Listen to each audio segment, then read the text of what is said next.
Hii ni Kakwale TV. Hapo vipya.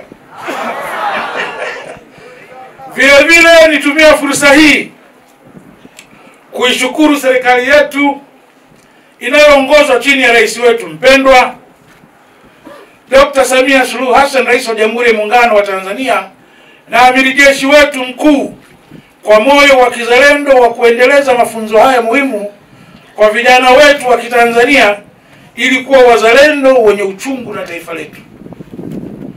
Vijana mnaohitimu mafunzo yenu leo hii, ni imani yangu kuwa mmejifunza mengi, ikiwa ni pamoja na uzalendo, utii, ukakamavu, pamoja na mafunzo ya kijeshi katika dhana nzima ya ulinzi na usalama wa nchi yetu. Mafunzo hayo mliyopata ni vema mkayatumia vizuri ili kutimiza lengo la taifa la kuandaa kuwa jeshi la akiba, na kamwe mtu yeyote asije akawalaghai na mkajiunga na vikundi mbalimbali vya uhalifu, kwani mtakuwa ni wasaliti wakubwa wa taifa letu linalotumia gharama kubwa sana ya kuandaa vijana hata mfikia hatua kama hii.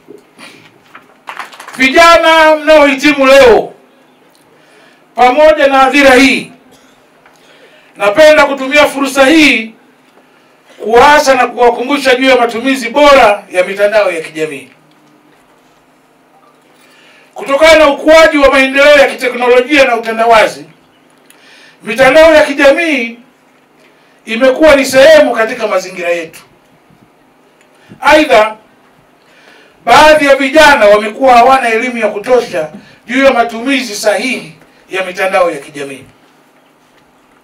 Niwakumbushe, mwaka huu ni mwaka wa uchaguzi, ambapo mwezi Oktoba ya mwaka huu 2025 Watanzania wote tutachagua viongozi wetu, ikiwa ni pamoja na madiwani, wabunge wetu na Mheshimiwa Rais. Kila Mtanzania mwenye sifa ya kupiga kura atumie haki yake ya msingi kupiga kura kuchagua viongozi wanaofaa. Aidha, tujitahidi kudumisha amani na utulivu katika kipindi hicho chote muhimu kwa taifa letu. Mwisho, ya awali ya kijeshi